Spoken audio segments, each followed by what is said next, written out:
Prime, podcast for curious mind. Selamat datang di Uang Bicara, menavigasi kamu supaya tetap cuan bersama saya, Puri Anindita. Industri parfum Indonesia ini lagi wangi-wanginya. Dulu parfum lokal dipandang sebelah mata karena dianggap hanya ngejup atau niru parfum luar negeri, ditambah wanginya tuh suka menyolok ya, kayak parfum refill gitu.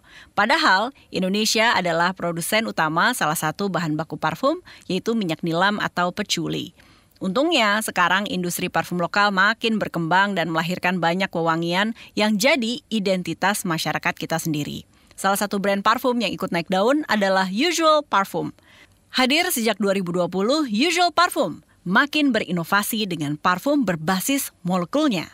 Nah, saya juga sudah mengundang Mas Aldi Usman, founder dari Usual Parfum, untuk cerita di balik brandnya itu sendiri dan gimana peta industri parfum lokal sekarang. Yuk, kita dengerin di Uang Bicara.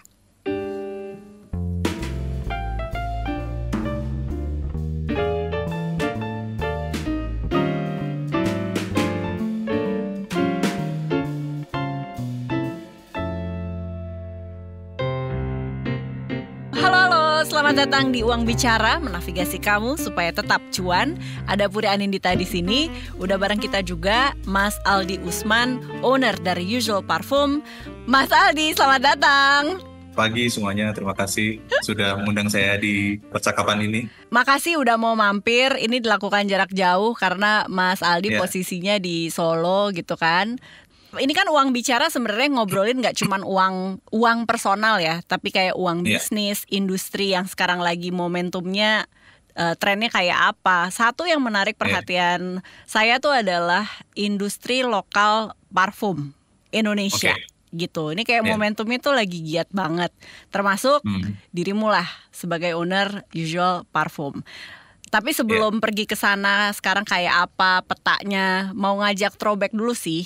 Kan 2020 bikin Usual Parfum, ada parfum lainnya Unusual ya? Gitu. Itu lini ya. Lininya akhirnya jadi Unusual. Kenapa ketika terjun ke bisnis langsung aku mau parfum aja deh gitu? Oke, kalau perjalanan aku bakal tarik ke 12 tahun yang lalu, tepat 12 tahun yang lalu, tanggal 13 Agustus kemarin. Jadi pertamanya itu aku bisnisnya barbershop, Mbak, di tahun 2012. Ya, bisnis barbershop tahun 2012 dan sampai saat ini masih ada. Aku ini agak tertarik sama dunia grooming gitu, Mbak. Nah, dan di tengah-tengah perjalanan itu sebetulnya di tahun 2017 akhir baru kepikiran kayak karena tertarik dengan grooming kan bukan hanya rambut tapi perawatan tubuh gitu kan ya. Nah, itu hobiku tuh salah satunya koleksi parfum. Terus aku lama-lama kayak karena banyak teman-teman yang mampir rumah misalkan waktu main PS atau apa gitu, mereka sering nyoba parfum dan pasti tanya-tanya tertarik apa aku juga ngasih racun kan, Mbak. Dan mereka tertarik ternyata gitu. Tapi ada satu pain pointnya mereka gitu, bahwasanya kayak mereka ada pain itu di harga gitu. Jadi misalkan bagi mereka parfum yang harga 500.000 ke atas, apalagi yang 1 juta ke atas itu udah ngapain kita pakai parfum harga segitu, toh orang lain nggak lihat gitu. Orang lain nggak tahu kalau harga parfum itu 500, 1 juta, bahkan 5 juta sekalipun orang lain nggak bakal notice anyway gitu loh.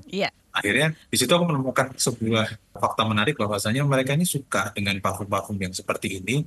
Cuman pain point-nya adalah belum ada di market waktu itu yang menyediakan wangi parfum yang seperti itu gitu, yang seperti yang ada di koleksi saya gitu. Jadi waktu itu sesimpel kayak ya udahlah coba kenapa enggak bikin produk parfum ya gitu. Nyoba-nyoba iseng-iseng. Jadi kayak nyoba beli oil ini, nyoba beli oil itu, aku campur-campur sendiri kayak gitu, Mbak. Terus nanti aku kasihin ke teman-teman. Akhirnya dari situ teman-teman banyak yang kalau bahasa Jawanya wes sarap entek ini udah mau habis gitu ya. Baru nanti bayar ke aku tuh hanya biaya produksinya aja gitu.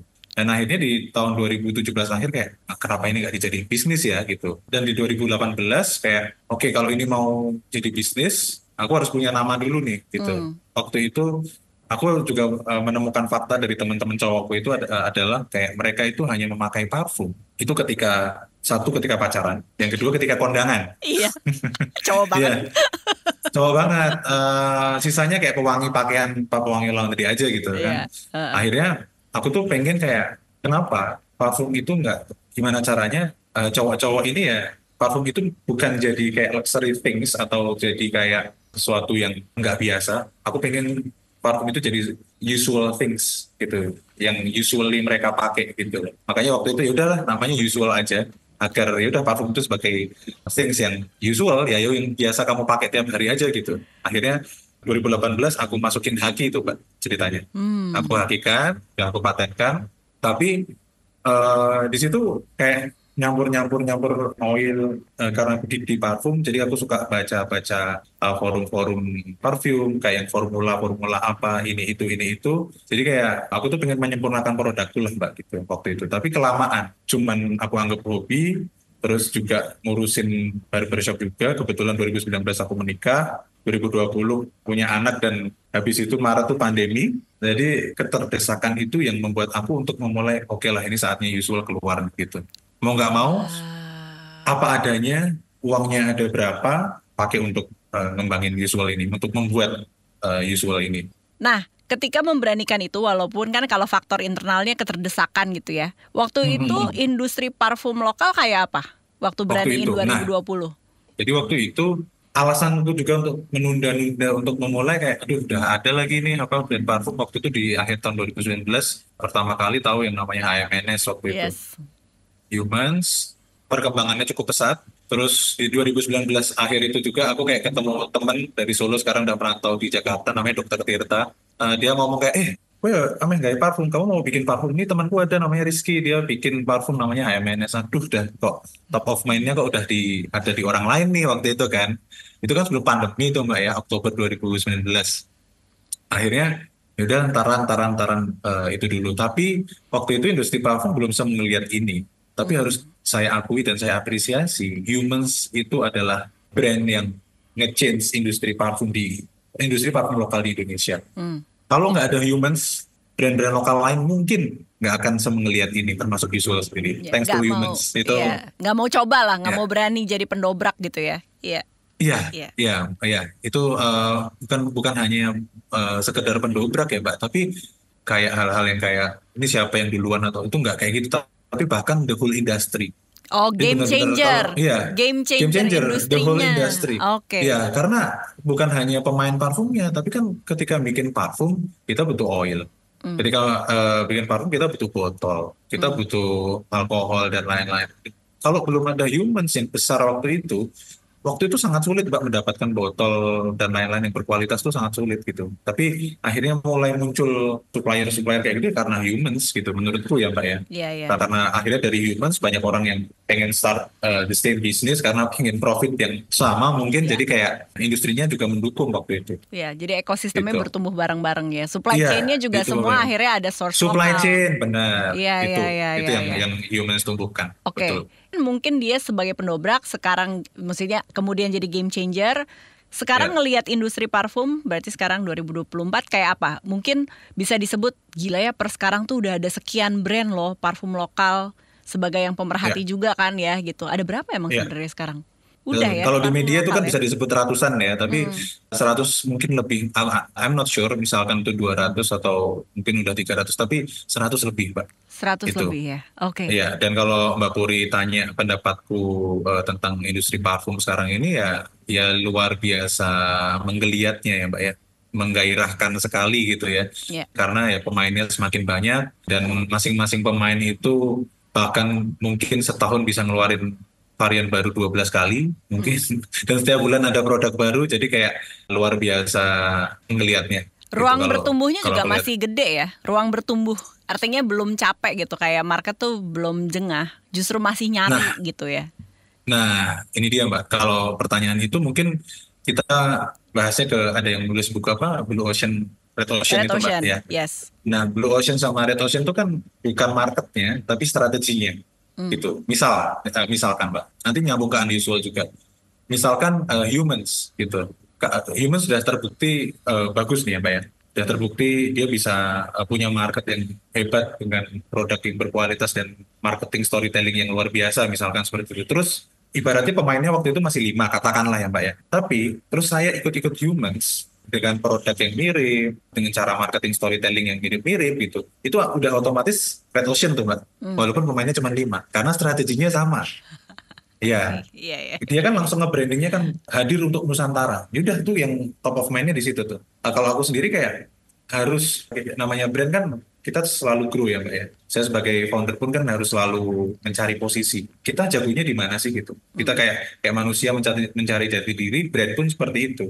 Kita tuh stand forward sih sebenarnya. Kita tuh mau ngapain sih di industri parfum lokal? Aku nggak mau kayak cuman misalkan dulu kalau kita kecil terus nonton TV ada band baru ya kami ingin mewarnai dunia musik Indonesia misalkan seperti itu. Itu kayak ngapain cuman nambah warna gitu loh. Harus harus ada differentnya apa Iya, gitu. iya, iya. What makes you different gitu. Nggak cuma apa Warna nambahin aja warna gitu. aja misalkan seperti itu. Gitu. Selain USP kayak problem solving apa yang mau kamu tawarkan kan gitu kan. Iya, Let's ya, say, semacam ya. itulah ya. Dan message apa yang kamu pengen perjuangkan gitu itu kan Ah. dari brand kamu. Nah, kalau gitu pas banget. Jadi apa yang ditawarkan usual dan sekarang line terkininya kan unusual gitu. Ya, ya. Apa yang beda? Apa yang beda dari usual? Jadi kalau usual sendiri itu memang dari awal aku pengen namanya aja usual ya, Mbak ya. Aku pengen aromanya itu se-versatile mungkin gitu. Bisa digunakan tiap hari, almost every occasion gitu. Karena kalau aku bikin teori itu ada teori namanya teori salvum namanya Pak. Jadi bukan hanya saltum, kostum. Jadi ada salvum. Misalkan kita pakai parfum sebut saja samarannya Barakat gitu ya.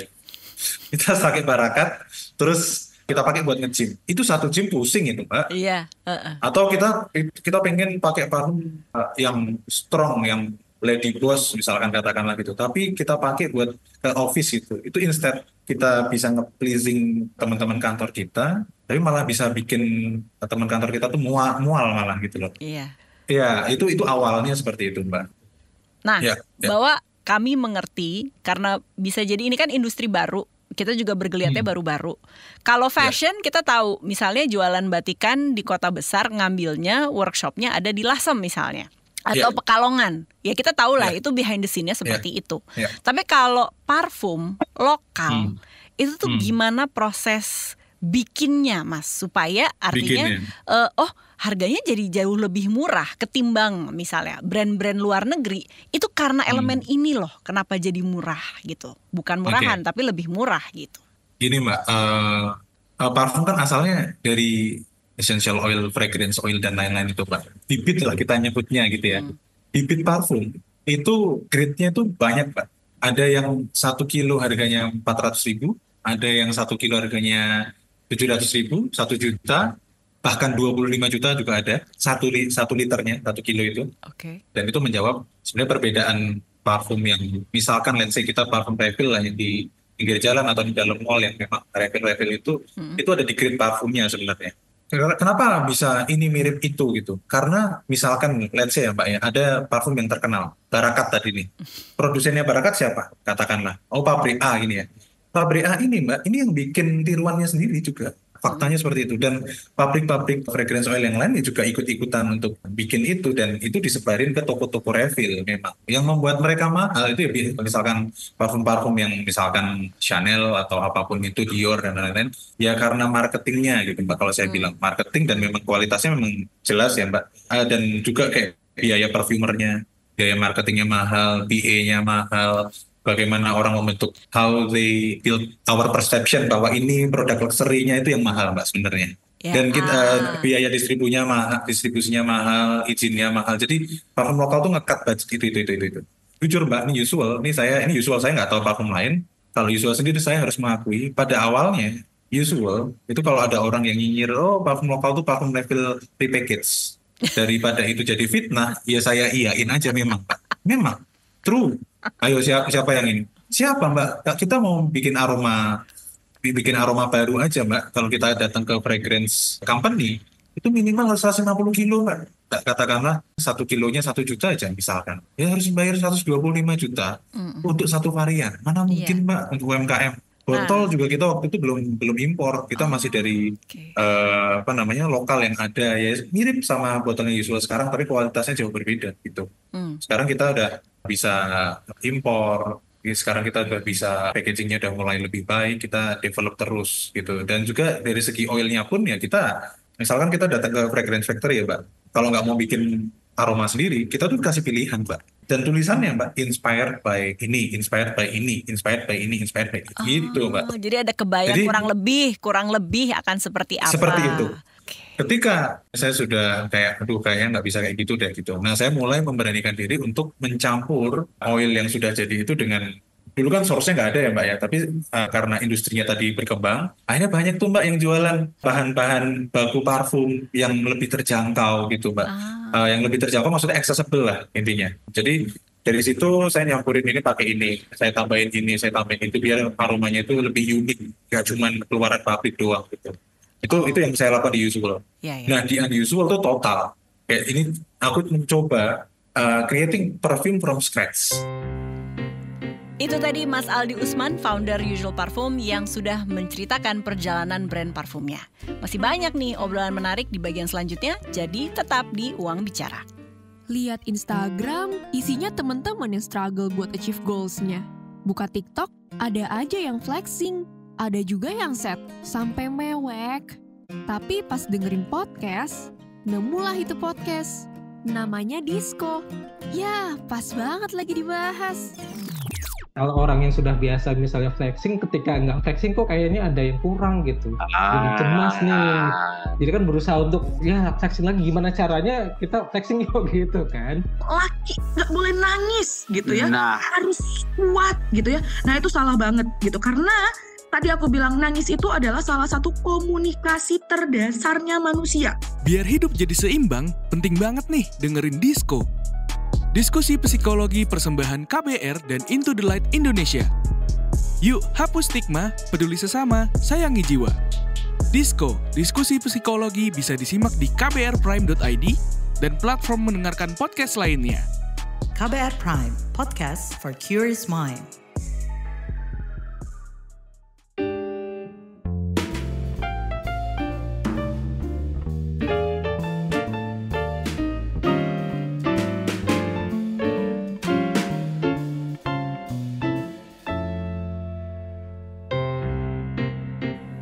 Masih dengerin Uang Bicara bersama saya Puri Anindita, dan di episode kali ini kita lagi ngobrolin industri parfum Indonesia bareng founder Usual Parfum Aldi Usman. Kita lanjut ya. Kalau sekarang saya mau ini langsung menuju ke saya bilangnya apa ya, gerai-gerai refill inilah gitu kan. Mereka kan membuat uang dengan cara bikin KW produk luar negeri, parfum luar negeri. Nah dengan hadirnya dirimu, apakah artinya mereka mulai tanda kutip mati karena market lebih suka ya udah harganya terjangkau oke, atau justru sekarang sudah ada KW-nya versi Indonesia? Gimana realitanya? Oke, aku jawab yang refill dulu ya Mbak ya. Kalau refill sampai saat ini masih sangat diminati banget Mbak. Diminati banget, dan aku kayak di Solo sendiri tempat tinggalku kayak gerai parfum refill itu malah sekarang kayak dijadiin kayak wah lab yang kayak dipersepsikan kayak ini tuh lab art kayak gitu-gitu. Padahal ya isinya parfum refill gitu. Oke. Kalau di mall kita ada brand, mungkin kalau di Jakarta saya pernah lihat juga kayak udah mulai berani buka di mall dan lain-lain. Dan itu ada segmennya sendiri memang. Jadi ternyata case di situ Mbak, itu banyak orang yang misalkan nih saya beli parfum A nih, parfum mahal katakanlah. Iya. Kosong kan botolnya Mbak. Betul. Ya udah aku isiin ke situ Isi ya, dengan aroma yang mirip sama ini. Itu yang terjadi kan ya Mbak ya. Mungkin kalau tergerus atau berdampak mungkin ada dampaknya sedikit. Itu juga bagi mereka. I'm not sure tapi kayaknya berdampak sedikit. Cuman yang aku sesalkan ini yang lagi jadi concernku ini adalah kenapa parfum lokal ini mulai ditembak juga nih Mbak gitu. Kita masih pemain kecil, kita masih belum sekaya Chanel atau Dior Saint Laurent gitu kan, belum seperti itu gitu loh, kayak terus nembakin parfum Nothing dan dibuat mirip banget dan harganya tuh dibikin sama terus dicoret jadi 100.000. Itu yang aku ini ya Mbak agak sayangkan. Jadi malah itu yang agak menggangguku gitu. Jadi apakah itu berdampak nggak? Mereka luar biasa itu yang knock off kayak gitu. Jadi misalkan kita nge-ads di e-commerce gitu ya Mbak ya, dia pakai ads kita juga gitu. Jadi dia misalkan di search Usual gitu ya. Nanti yang muncul bisa yang knock off ini, yang dia fake pakai ini. Betul, fotonya sama, harganya sama, cuma dicoret lebih ini. Jadi kayak pada larinya ke mereka. Itu yang akhirnya Mbak, ini terus terang mungkin ini baru aku buka di sini. ini kita baru ngerjain ini Mbak, surat somasi. Nah itu saya mau nanya mitigasinya gimana, bisa nggak sih kalau dari kayak unsur hakinya dan sebagainya? Iya, bisa Mbak. Jadi saya konsult ke ada satu teman saya yang punya law firm.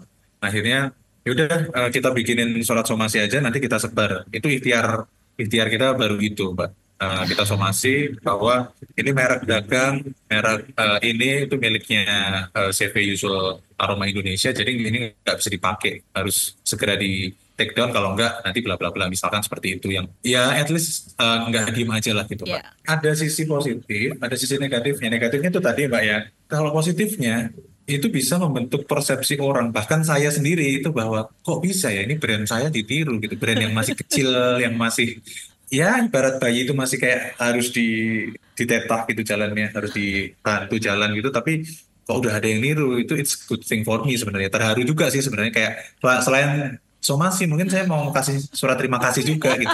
Sudah berkenan gitu loh. Capek-capek untuk knock off Usual gitu. Jadi ya good thing sebenarnya. Itu kan persepsinya, wah berarti ini brandnya bukan abal-abal dong gitu. Yang saya harap seperti itu gitu ya Mbak ya. Saya sih sepakat ya.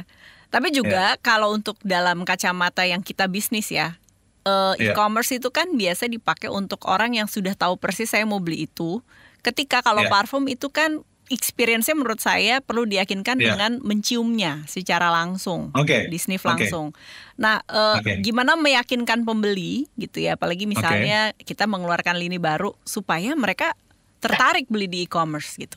Ada triknya nggak? Itu pertanyaan menarik Mbak. Kalau makanan kan bisa dibayangin ya Mbak, kita jual burger itu, at least kita pernah experience dengan burger itu. Sekarang kalau misalkan kita ceritakan parfum kita, ini terbuat dari bergamot, ya, dari lavender, bergamot aromanya kayak gimana gitu, kayak nggak familiar kan, itu kan PR buat kita. Jadi yang pertama yang bisa kita lakukan adalah satu, waktu itu yang pertama-tama ya Mbak, itu visual. Bagaimana caranya kita membentuk visual agar orang itu bisa at least kena gambaran, persepsinya itu kayak, ini parfumnya akan kayak gini nih. Yang kedua description, semudah mungkin dimengerti orang. Jadi instead of put the notes itu di atas, itu kita taruh di bawah. Yang penting yang pertama description-nya dulu. Gitu.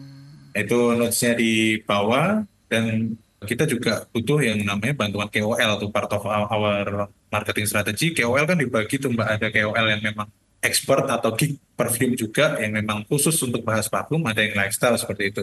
Nah ini orang-orang yang kayak teman-teman KOL yang geek perfume, dia tuh yang bisa membantu menjelaskan gimana aromanya. Gitu. Jadi mereka yang bisa juga bisa mensimplify, aromanya tuh kayak Mbak SCBD, misalkan ada yang seperti itu. Aromanya tuh kayak mas-mas ganteng yang ada di, misalkan, let's say. Aromanya kayak kemarin yang paling ini nih, aromanya kayak calon presiden misalnya. Kemarin kan sempat ada viral ini ya, parfum nanti dipakai Pak Ganjar gitu. Iya.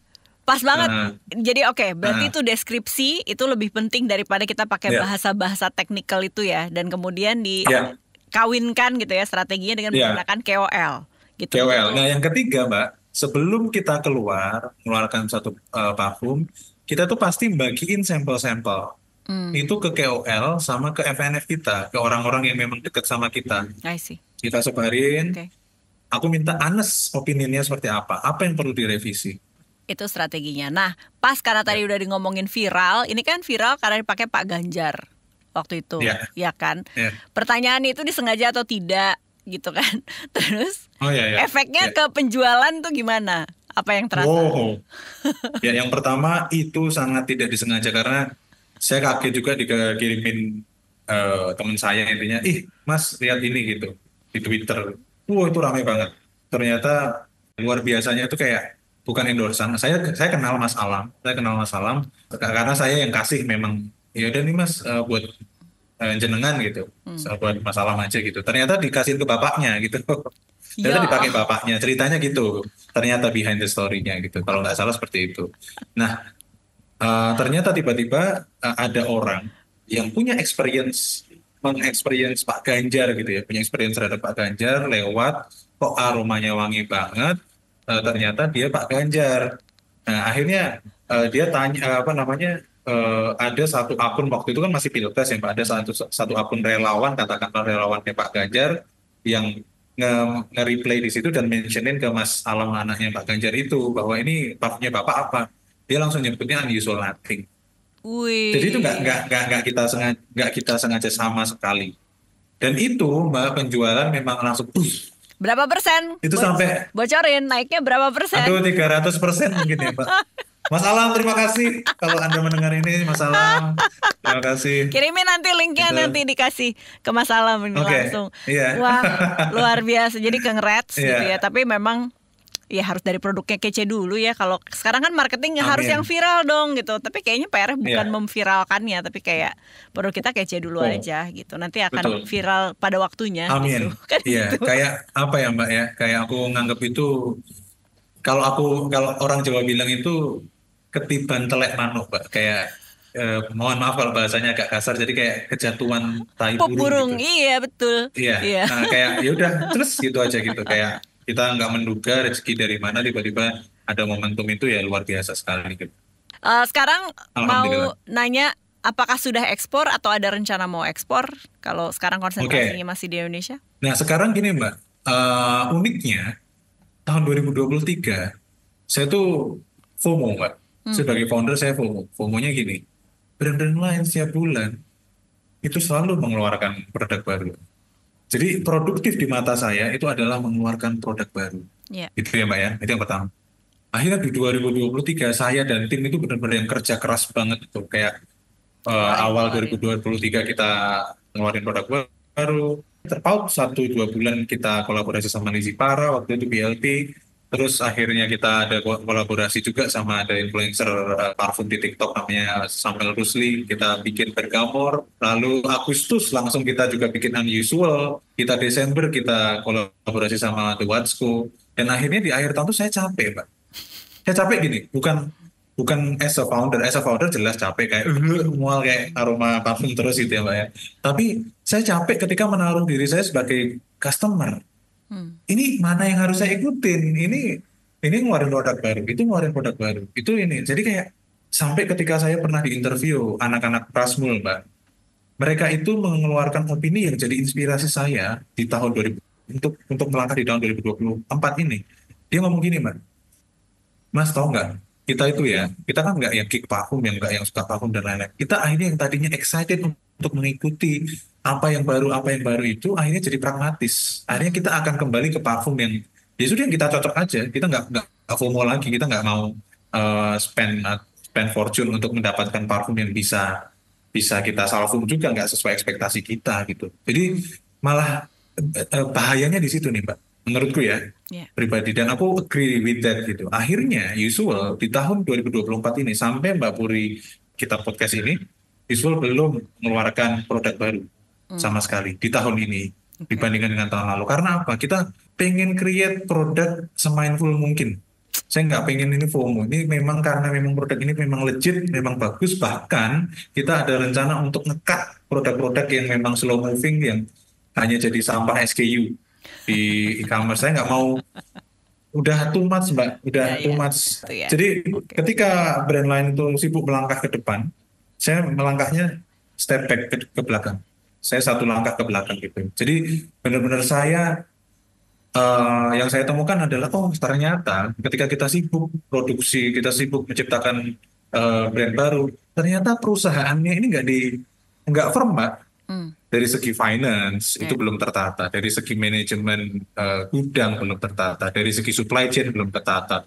Satu lagi boleh nggak? Boleh banget. Jadi di akhir 2023 ini untung aja ya Mbak, blessing in disguise. Kita mau kesuntikan dana Mbak, dan uangnya menurut saya fantastis. Jadi hampir seperti angkanya itu sama seperti humans disuntik. Iya. Boleh dan target investornya. Ya hampir 2 digit M pokoknya. Ya 2 digit M lah pokoknya.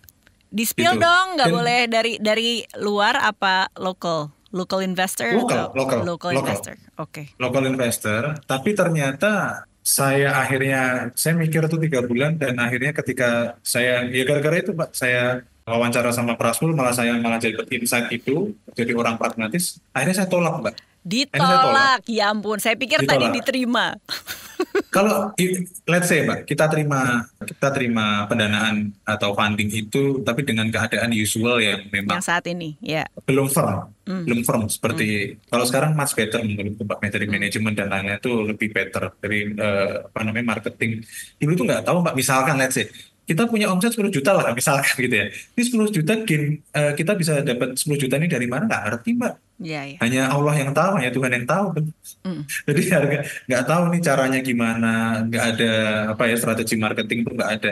Strategi marketing itu baru dijalankan itu Mbak, percaya nggak percaya, itu baru di kuartal 4 2023. Oke. Selama ini kita organik udah. Butuh apa supaya parfum kita bisa menggeliat atau mengekspansi ke negara lain. Jadi saya tahu tahapan usual ini kan lagi membenahi ke dalam, aku paham gitu.